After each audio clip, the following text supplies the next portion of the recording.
Regine Velasquez tanggap na lumipas na ang kanyang panahon.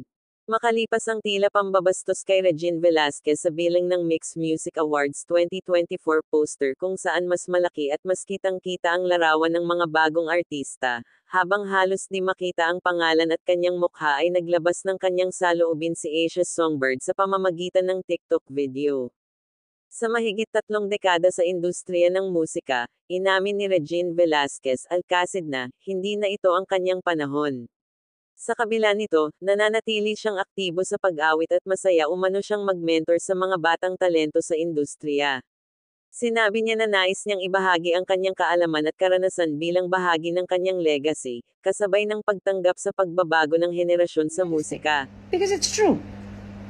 It's no longer my time. That means I can no longer compete with the young ones. Come on, I'm 54 years old. I have been in the